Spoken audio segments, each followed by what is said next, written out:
Apa Anda sudah punya niat belajar baca Quran?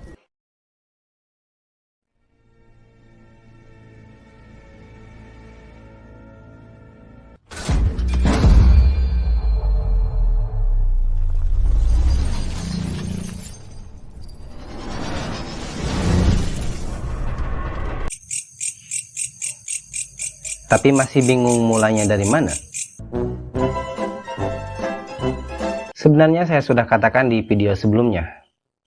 Oke, hal pertama yang perlu Anda pelajari adalah teks bahasa Arab itu sendiri. Maksud saya, Anda harus kenali dan pahami setiap komponen teks bahasa Arab itu. Mulai dari hurufnya apa saja, karakteristiknya bagaimana, dan cara pengucapannya seperti apa. Namun di situ saya tidak membahasnya secara rinci. Dan mohon maaf jika penjelasan per poin-poinnya kurang begitu rinci. Karena saya berencana akan membahas secara rinci di video-video yang lain. Jadi tonton terus video-video saya, jangan lupa subscribe juga. Maka sesuai janji saya itu, di video ini saya akan bahas semuanya. Jangan lupa subscribe juga. Jadi tonton terus video-video saya, jangan lupa subscribe juga.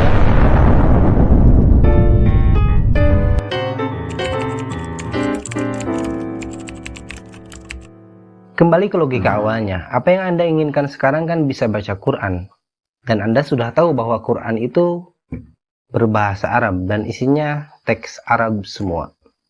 Itu artinya kalau Anda pengen bisa baca Quran, Anda harus paham bagaimana cara baca teks Arab itu. Artinya Anda paham bagaimana cara mengubah teks yang berupa tulisan menjadi bunyi yang Anda ucapkan. Dan untuk paham bagaimana cara mengubah teks menjadi bunyi, Anda harus paham setiap komponen teks bahasa Arab itu. Kesimpulannya, jika Anda ingin bisa baca Quran, Anda harus paham setiap komponen teks bahasa Arab itu. Mulai dari apa saja di dalamnya dan karakteristiknya bagaimana. Setidaknya ada 4 komponen teks bahasa Arab. Pertama ada huruf, tanda, kata, dan kalimat. Yuk kita bahas semuanya. Yang pertama ada huruf. Dalam istilah Arab, huruf disebut harf, yang artinya huruf. Jadi huruf bahasa Arabnya harf. Huruf, harf. Harf, huruf. Huruf, harf. Harf, huruf. Ya, seperti itulah. Ada 28 jenis huruf Arab. Alif, ba, ta, sa, jim, ha, kho, dal, zal, ro, zai, sin, shin, sod, dod, to, zo, ain, guin, fa, qaf, kaf, lam, mim, nun, waw, ha, dan ya. Ada sebagian orang yang mengatakan 30 dengan menambahkan lam alif dan hamzah sebelum ya. Jadi alif, ba, ta, sa, jim, ha, kho, dal, zal, ro, zai, sin, shin, sod, dod, to, zo, ain, guin, fa, qaf, kaf, lam, mim, nun, waw, ha, lam alif, hamzah, ya. Kalau mau Anda boleh hafalkan itu semua seperti yang saya lakukan barusan. Jangan lupa perhatikan nama, bentuk, dan pelafalannya yang benar. Anda juga boleh menghafal sambil bernyanyi.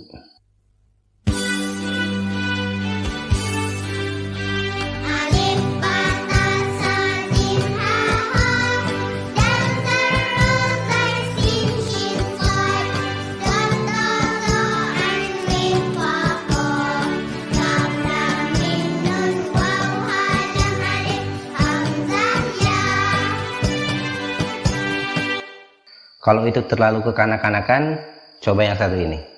ألف باء تاء ثاء جيم حاء خاء دال ذال را زاي سين شين صاد ضاد طاء عين غين فاء قاف كاف لام ميم نون واو واو ياء هذه حروف الهجاء.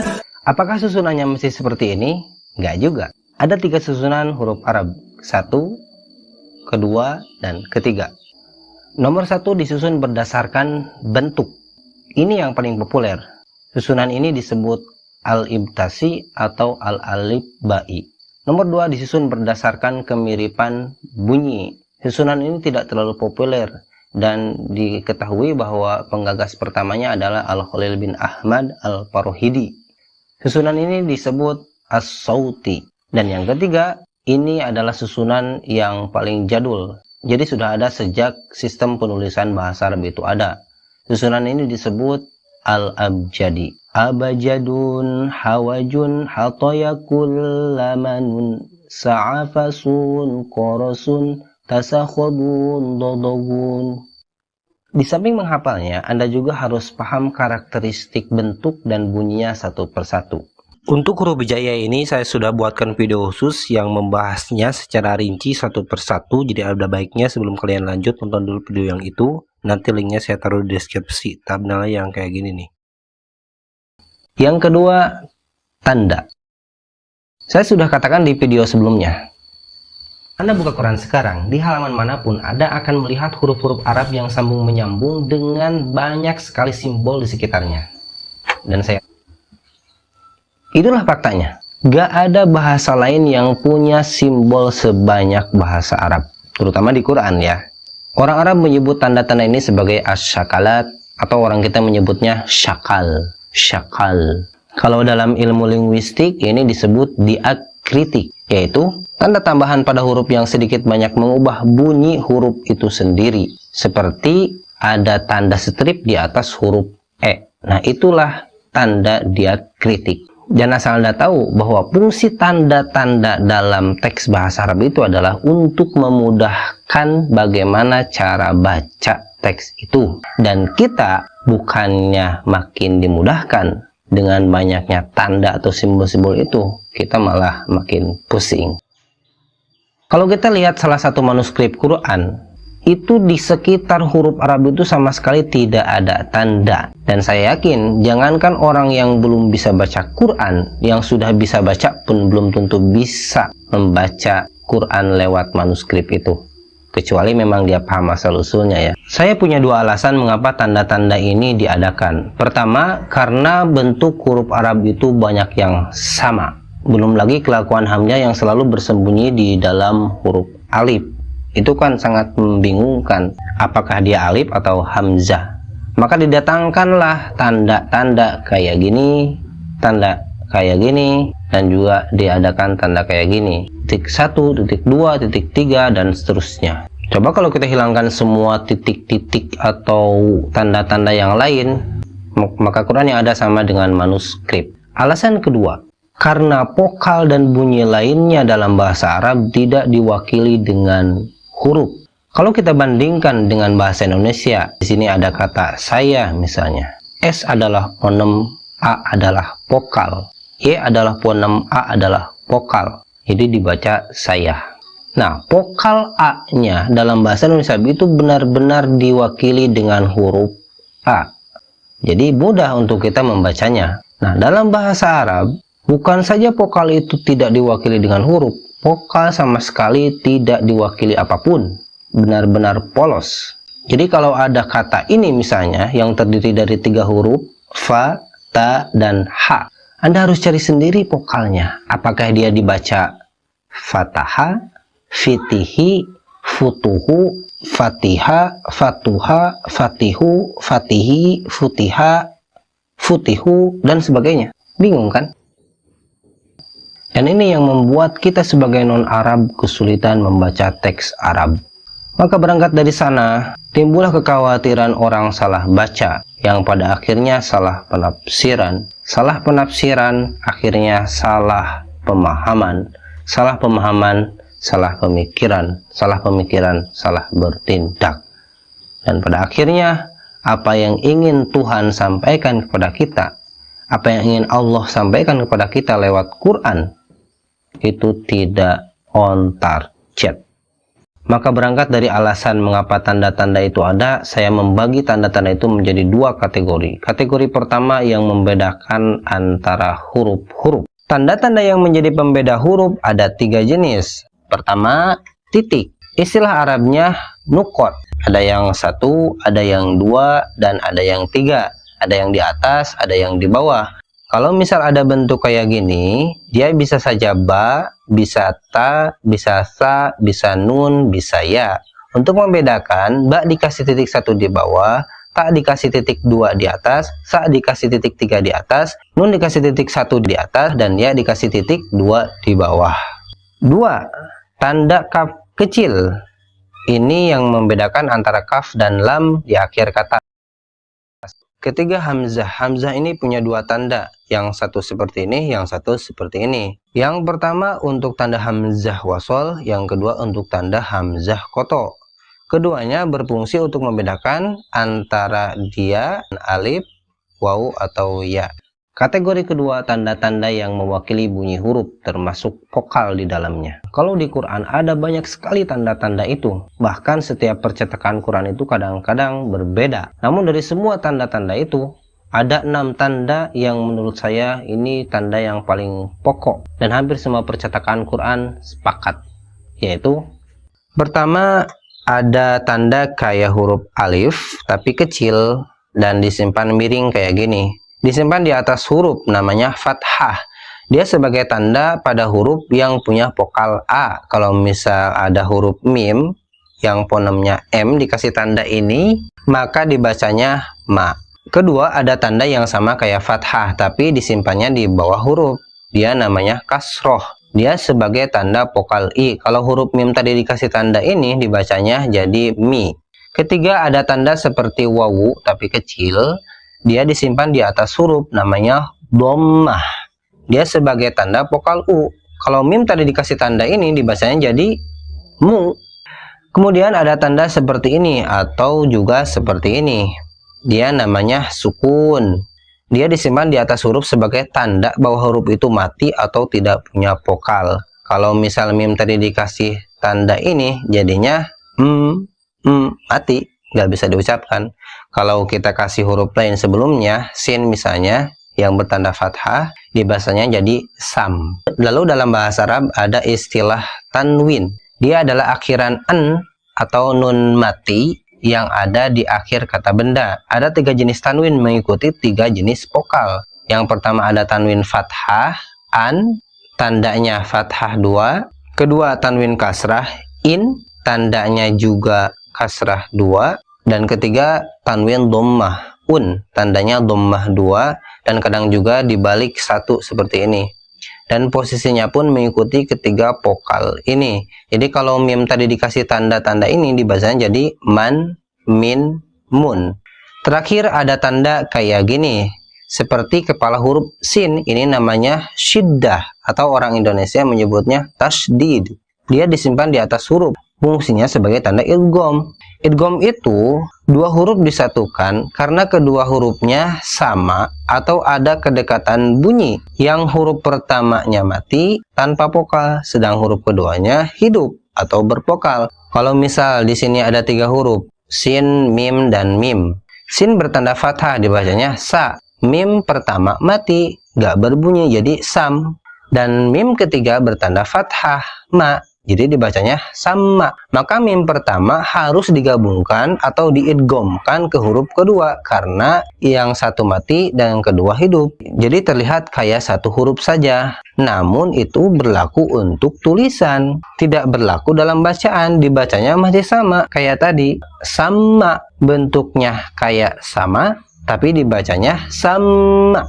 Maka supaya orang nggak salah baca, dikasih tanda syiddah atau tasdid ini. Komponen teks bahasa Arab ketiga adalah kata. Semua orang sudah tahu, jika huruf-huruf itu digabungkan dengan tujuan suatu makna, maka gabungan itu disebut kata. Kata dalam bahasa Arab disebut kalimah. Ada 3 jenis kata dalam bahasa Arab. Ada kata benda yang disebut ism. Ciri-cirinya selain menunjukkan arti benda, biasanya ada awalan al. Allahu, Ar-Rahmanu, Ar-Rahimu, Alhamdu, Al-Alamina, dan masih banyak lagi. Atau ada tanwin, ismun, Rabbin, Malikin, Yaumin, Siroton, dan lain-lain. Kedua, ada kata kerja yang disebut fi'il. Ciri-cirinya selain menunjukkan makna pekerjaan, biasanya tidak ada al atau tanwin dalam kata itu. Misal, na'budu, nasta'inu, ihdi, an'amta, dan lain-lain. Yang ketiga, ada kata tambahan. Ini semacam kata imbuhan yang dalam bahasa Arab disebut harf atau kalimah al-harf. Diberi nama demikian karena karakteristiknya mirip dengan huruf, tapi dia bukan huruf. Biasanya dia terdiri dari satu atau dua huruf saja.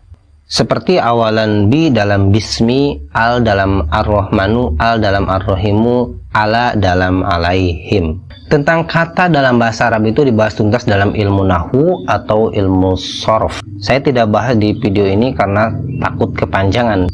Namun dari semua ilmu tentang kata, ada satu hal yang ingin saya tekankan di video ini. Anda harus tahu letak spasi antar kata. Mengapa spasi? Karena teks bahasa Arab ini ketika huruf-hurufnya bergabung menjadi sebuah kata, itu wajib sambung menyambung. Benar-benar wajib, gak kayak huruf Latin yang sifatnya opsional, bisa kayak gini, bisa juga kayak gini. Di samping wajib sambung menyambung, ternyata ada beberapa huruf yang gak boleh disambung ke huruf setelahnya, tapi wajib disambung ke huruf sebelumnya, yaitu huruf-huruf yang bentuknya kayak gini, kayak gini, kayak gini, dan kayak gini. Disinilah letak masalahnya. Banyak orang yang mengira spasinya di antara huruf-huruf itu, padahal bukan. Ya, memang Quran cetakan yang belakangan itu sudah dikasih space yang agak jauh. Tapi kalau kita lihat Quran yang satu ini nih, itu benar-benar seperti menyatu semuanya tanpa spasi. Dan karena ada huruf-huruf yang tadi, ini semuanya seolah-olah rancu. Mana yang seharusnya di spasi antar kata, mana yang seharusnya dia di tengah kata. Kalau kita bandingkan dengan bahasa lain, pertama melihat pun kita sudah tahu letak spasinya di mana, tapi bahasa Arab ini beda. Komponen terakhir adalah kalimat. Kata-kata tadi supaya menjadi sebuah pernyataan, maka harus digabungkan, dan gabungan itu disebut kalimat. Asal Anda tahu, kalimat dalam bahasa Arab itu diistilahkan dengan istilah jumlah, bukan kalimah. Kalau kalimah untuk kata, kalau jumlah untuk kalimat. Jadi bahasa Arabnya kata adalah kalimah, bahasa Arabnya kalimat adalah jumlah. Tapi bukan 1 tambah 1 jumlahnya 2, bukan jumlah yang itu yang saya maksud. Ada juga istilah dalam bahasa Arab itu kalam. Apa bedanya kalam dengan jumlah? Jadi jumlah itu lebih umum, entah pernyataan itu bisa diterima atau tidak, entah kata-katanya baik atau buruk, entah sempurna atau enggak, semuanya disebut jumlah, asalkan terdiri dari kumpulan kata-kata Arab. Sedangkan kalam adalah kumpulan kata-kata Arab yang sudah menjadi pernyataan yang utuh dan sempurna. Artinya, ketika Anda melontarkan kalimat itu, si pendengar langsung ngeh dan tidak mempermasalahkan apa yang Anda katakan. Jadi, istilah jumlah lebih umum, istilah kalam lebih khusus. Ada 2 jenis kalimat dalam bahasa Arab. Pertama, yang diawali dengan kata benda yang disebut jumlah al-ismiyah. Yang kedua, yang diawali dengan kata kerja yang disebut jumlah al-fi'aliyah. Untuk memahami perkalimatan ini pun, Anda harus belajar ilmu nahwu atau ilmu shorof.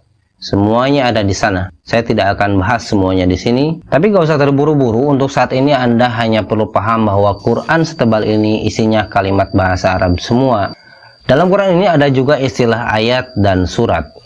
Artinya begini, kalimat-kalimat itu bergabung menjadi sebuah ayat, ayat-ayat bergabung dalam sebuah surat, dan surat-surat itu terkumpullah dalam Quran ini. Pemahaman tentang ayat dan surat itu masuk dalam pemahaman lanjutan, bukan bagi Anda yang baru pertama kali belajar baca Quran. Baik, itulah 4 komponen teks bahasa Arab. Untuk saat ini sampai di sini dulu. Nama saya Ang, sampai jumpa di video selanjutnya.